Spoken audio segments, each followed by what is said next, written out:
Lisa worked at a busy physical therapy clinic in the downtown area. She had been helping people recover from injuries for almost 8 years now. Every day brought new faces, new challenges, and new stories. But nothing could have prepared her for what was about to walk through her door that cold Monday morning in February. The appointment schedule showed a new patient coming in at 10. His name was David, and according to the notes, he was recovering from a serious car accident that happened 6 months ago. Lisa reviewed his medical files before he arrived.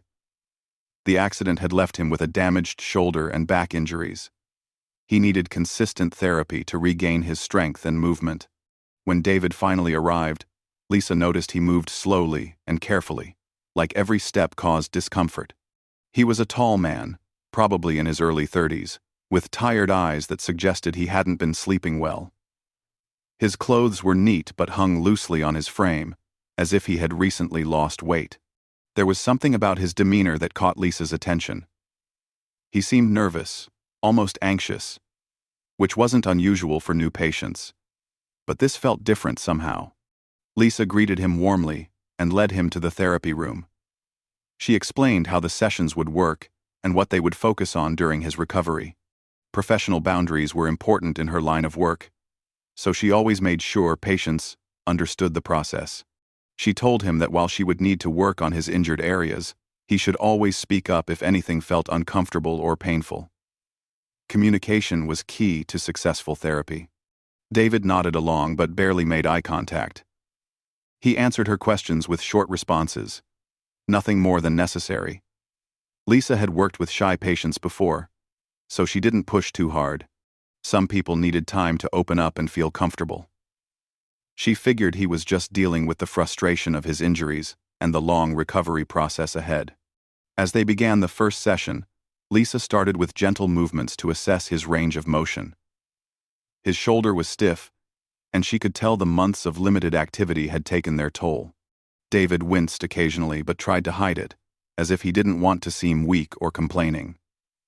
Lisa worked carefully, applying techniques she had perfected over years of practice.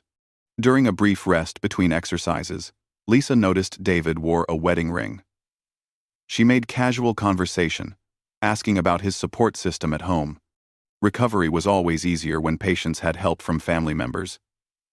David mentioned his wife, Rebecca, who had been taking care of him since the accident. He said she had been patient at first but was getting tired of the situation. The way he said it made Lisa pause for a moment.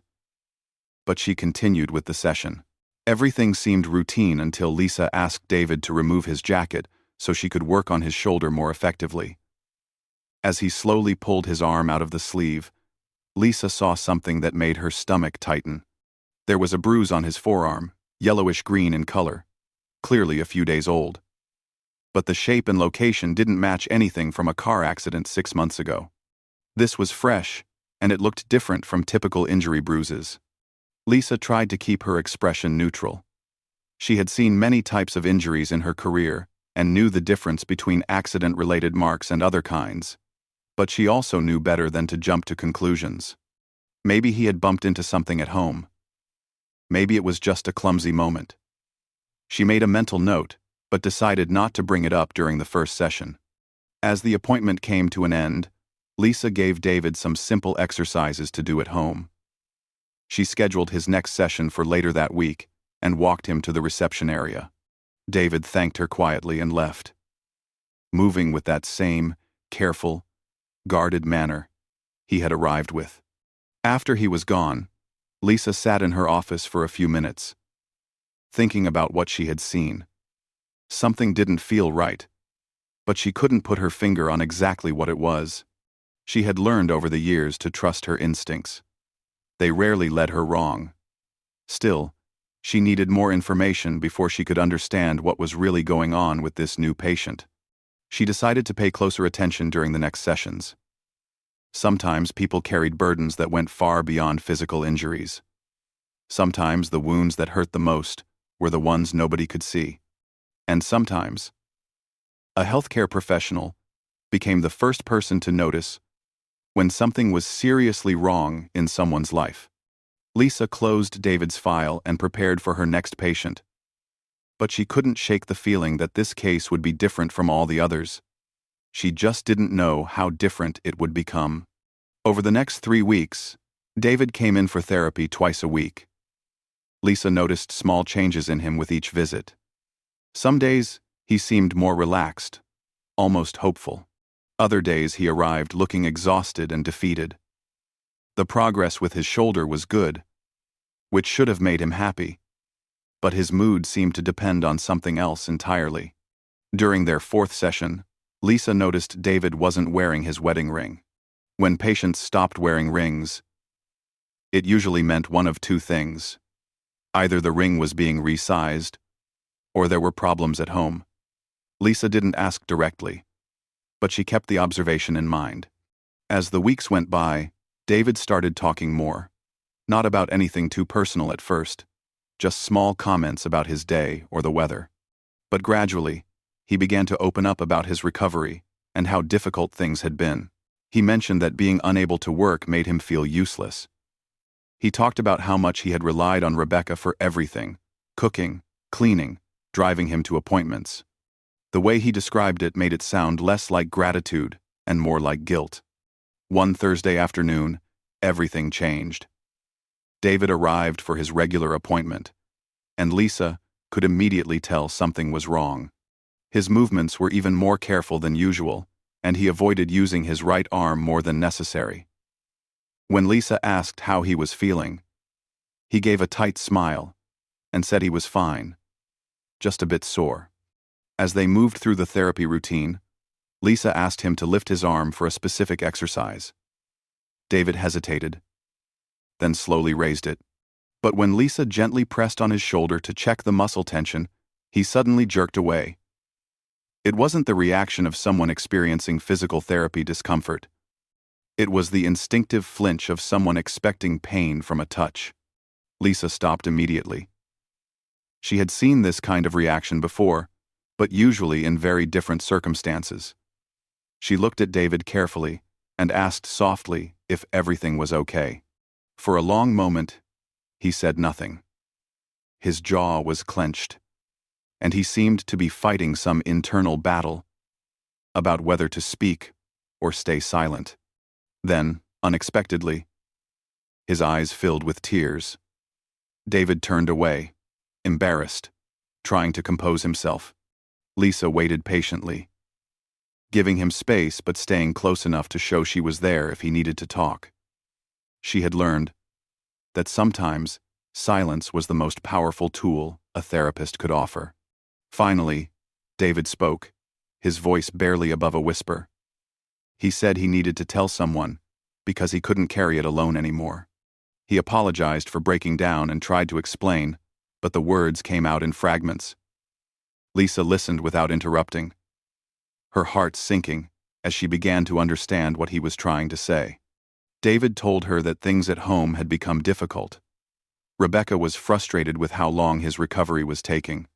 She wanted their old life back, the life where he worked full-time and contributed equally to their household. But he couldn't give her that yet. His injuries had changed everything, and the pressure was building. He described how arguments had started becoming more frequent.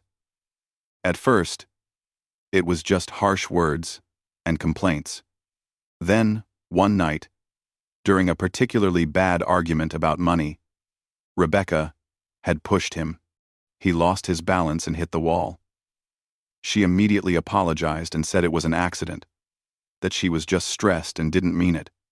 David had accepted her explanation and tried to move forward. But it happened again. And then, again. Each time, Rebecca would apologize and promise it wouldn't happen anymore. Each time, David believed her because he wanted to believe her. He loved his wife and understood she was under pressure too.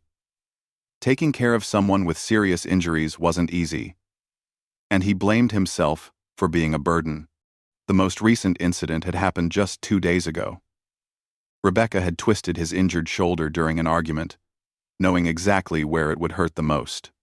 David said he had cried out in pain, and that seemed to snap her back to reality. She let go immediately, and left the room. They hadn't spoken properly since then. As David finished talking, he looked at Lisa with desperate, pleading eyes. He asked her not to tell anyone. He said nobody would believe him anyway. Who would take seriously the idea that a man was being hurt by his wife? People would laugh or tell him to just leave. They would ask why he didn't defend himself or fight back. They wouldn't understand that fighting back wasn't an option when you were already injured and dependent on that person for everything. Lisa felt the weight of what she had just heard. This wasn't just about physical therapy anymore. This was about someone's safety and well-being. She knew she had to do something, but she also knew she had to be careful about how she approached it. Trust was fragile, especially when someone had just shared their deepest shame and fear. That night, Lisa barely slept. She kept thinking about David and the situation he was trapped in. She had handled many complex cases before, but nothing quite like this. The next morning, she went straight to her supervisor, Margaret, who had been working in healthcare for over 25 years. Lisa explained the situation carefully, respecting David's privacy while seeking guidance on what she could and should do. Margaret listened thoughtfully, then pulled out information about reporting requirements and professional responsibilities. Together, they reviewed the regulations for their state. What Lisa learned both relieved and frustrated her. In their state, healthcare workers were not legally required to report domestic situations between adults, unless there was immediate danger. However, that didn't mean she had to do nothing.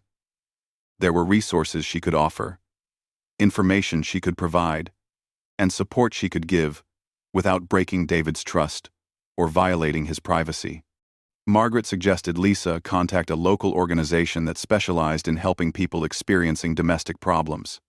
She made the call and spoke with a counselor named Patricia, who had extensive experience with these situations.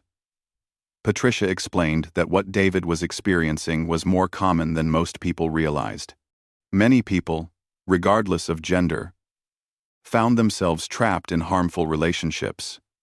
The shame and isolation made it even harder to seek help.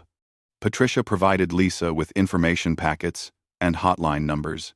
She explained the best ways to approach someone in David's situation, being supportive without being pushy, offering resources without forcing action, and respecting his timeline for making decisions. The most important thing was that David knew someone believed him and that help was available when he was ready. When David came in for his next appointment, Lisa could see the anxiety in his face. He probably regretted opening up to her and was worried about what she might do with that information. Lisa immediately tried to ease his concerns. She thanked him for trusting her and assured him she wasn't going to do anything without his knowledge. Then she gently told him she had been thinking about their conversation. She said she wanted to give him some information, not because she was trying to force him to do anything, but because everyone deserved to know what options existed. Lisa handed him a small folder containing phone numbers for support services, information about safety planning, and resources specifically designed for people in his situation. David stared at the folder like it might explode. He shook his head and said he couldn't use any of that. What would people think? How could he explain that his wife was hurting him? He was supposed to be strong enough to handle his own problems. Besides, he still loved Rebecca. She wasn't a bad person, she was just stressed and struggling to cope with their changed circumstances. Lisa understood his resistance. She had expected it. Patricia had warned her that most people didn't seek help immediately, even when they desperately needed it. The process of accepting the reality of their situation and deciding to act took time. Some people needed to hit a breaking point before they could move forward. So Lisa didn't push. Instead, she simply said that the information would be there whenever he needed it.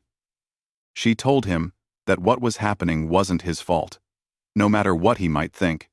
Being injured and needing help didn't make him deserve mistreatment. Everyone had the right to feel safe in their own home, regardless of circumstances. She also gently reminded him that stress didn't excuse harmful behavior. Many people dealt with difficult situations without resorting to hurting others. Rebecca might be struggling, but that didn't make her actions acceptable or justify them in any way. David tucked the folder into his bag, without saying much more about it. They continued with the therapy session, and Lisa worked carefully on his shoulder, noticing that the tension in his muscles went far beyond physical injury. Stress and fear had made his whole body tight and guarded. Over the following weeks, David continued his appointments. He didn't mention the folder again, and Lisa didn't bring it up. But she noticed subtle changes. He started asking careful questions about what healthy relationships looked like. He mentioned feeling isolated and realizing he hadn't spoken to his friends in months. Rebecca had gradually cut him off from his support network, and he was only now recognizing the pattern. Lisa encouraged him to reach out to old friends, even if just for casual conversation. Social connection was important for healing, both physically and emotionally. David seemed hesitant but admitted he missed having people to talk to besides Rebecca. Then one afternoon, David arrived at the clinic looking different. There was a determination in his eyes that hadn't been there before. After the therapy session, he asked Lisa if he could talk to her for a few minutes. She immediately made time, closing the door to give them privacy.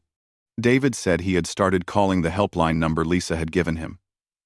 He had spoken with a counselor several times and was beginning to understand that what was happening at home wasn't normal or acceptable. He was starting to see how the situation had gradually gotten worse and how Rebecca had isolated him from everyone who might have noticed or helped earlier. 2 days after their last conversation, Lisa received a phone call that made her heart drop. It was David, and his voice sounded strained and painful. He asked if she could meet him at City General Hospital. Something had happened, and he needed someone there who understood his situation. Lisa rushed to the hospital during her lunch break. She found David in the emergency room, holding his side and looking worse than she had ever seen him.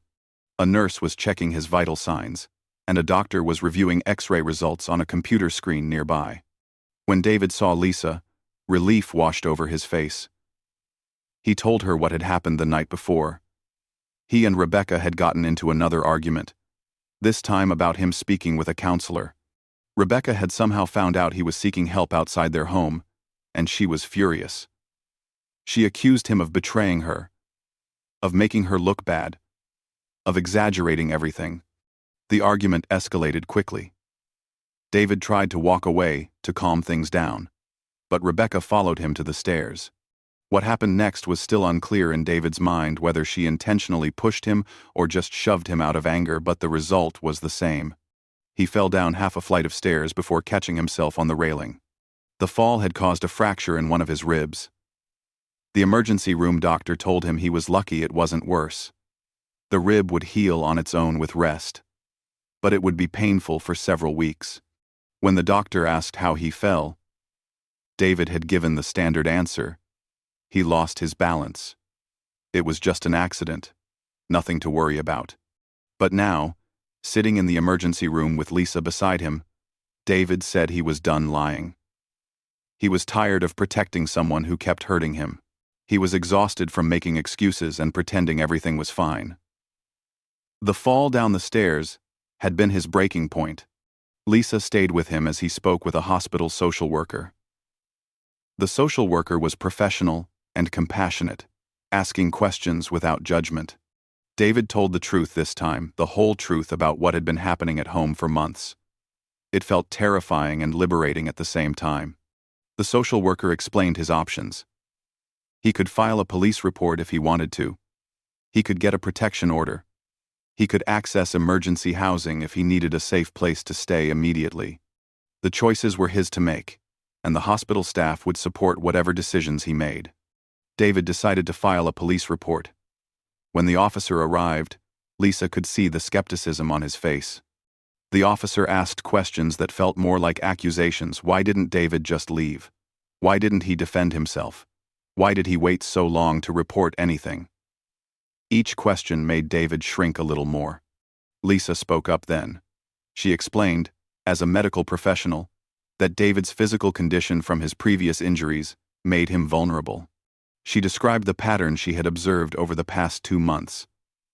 She made it clear that domestic situations affected people of all backgrounds, and that David's experience was valid and real. The officer's attitude shifted slightly.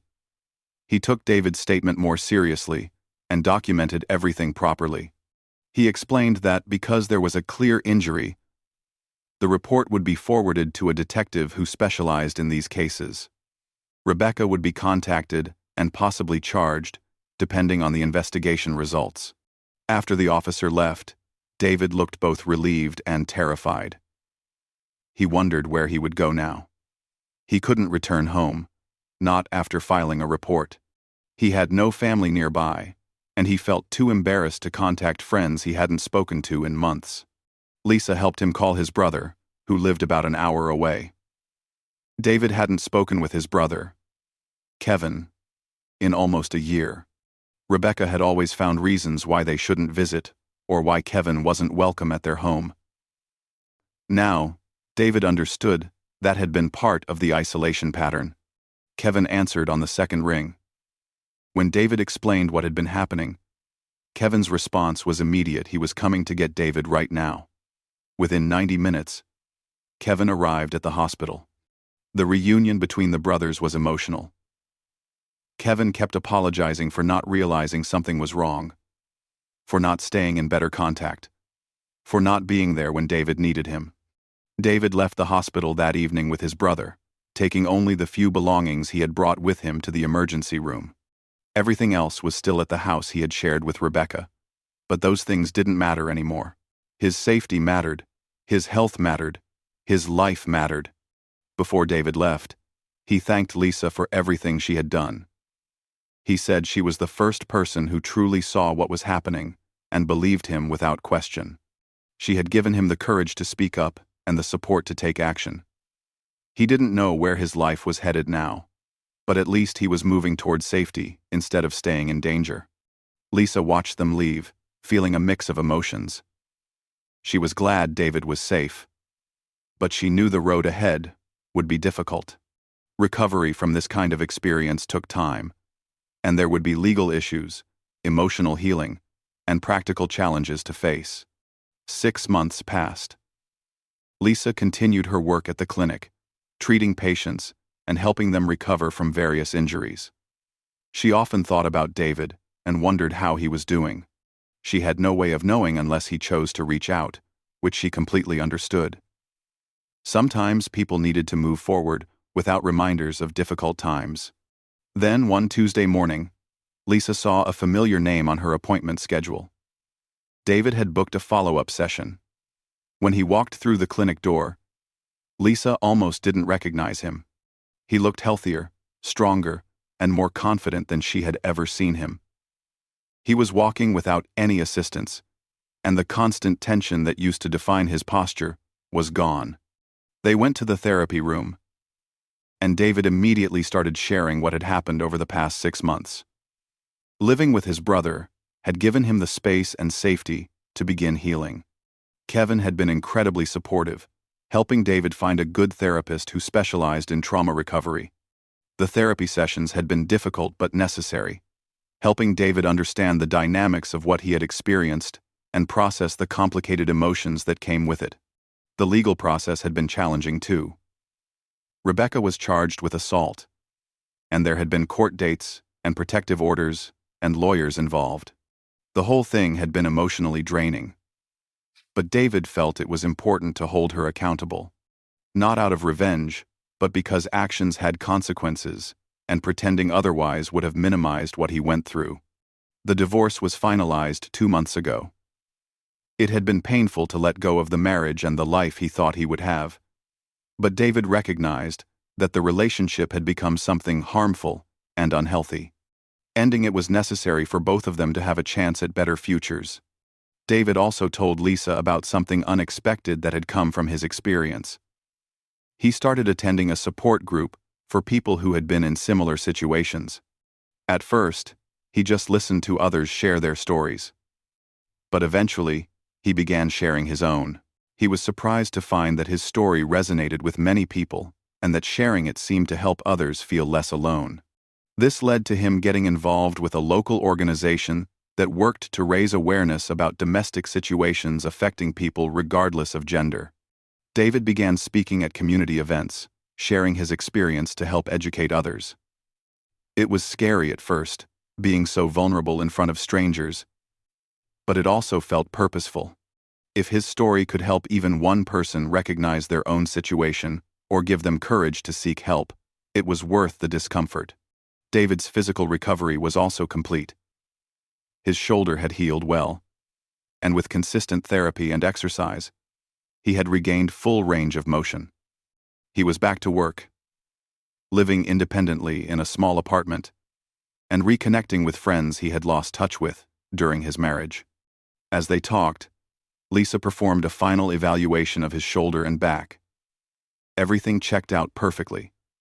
From a physical therapy standpoint, David's treatment was successfully completed. But Lisa knew the real success story was so much bigger than healed bones and restored mobility. Before David left, he told Lisa something that stuck with her long after he was gone. He said that 6 months ago, he had been planning to end his life. The combination of chronic pain, isolation, constant fear, and shame had made him feel like there was no way out. He had a plan, and nearly followed through with it. But then Lisa had given him that folder with information and resources. She had believed him when he finally spoke up. She had stood beside him at the hospital when everything fell apart. Those actions, which seemed small to Lisa, had been life-changing for David. They showed him that someone cared, that help existed, and that his situation wasn't hopeless. Lisa felt tears in her eyes as David shared this. She had no idea how close he had been to giving up. She had simply tried to do the right thing when faced with a person in need. But that choice to reach beyond the standard boundaries of her job and acknowledge David's full humanity had literally saved his life. After David left the clinic that day, Lisa sat in her office thinking about the past 6 months. The experience had changed her too. She had since attended additional training on recognizing signs of domestic situations, and now helped educate other healthcare professionals on how to support people in similar circumstances. She realized that medical professionals were often the first to notice when something was wrong in someone's life. They saw the unexplained injuries, the anxiety, the isolation, but noticing wasn't enough. Knowing what to do with that information and having the courage to act appropriately made all the difference. Lisa also thought about the broader message in David's story.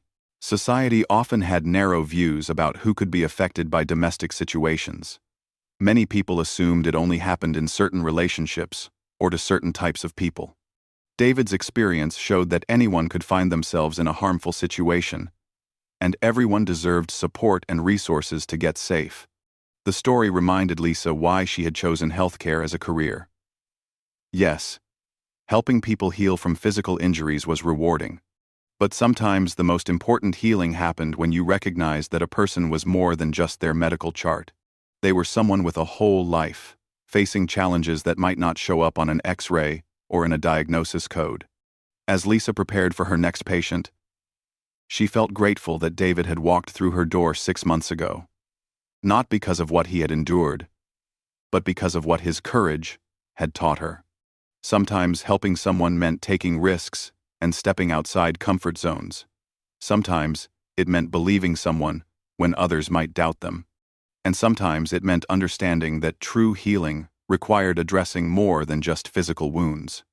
David's recovery, both physical and emotional, was complete. But his impact would continue. Not just through the awareness work he was doing, but through the reminder he gave to everyone who heard his story.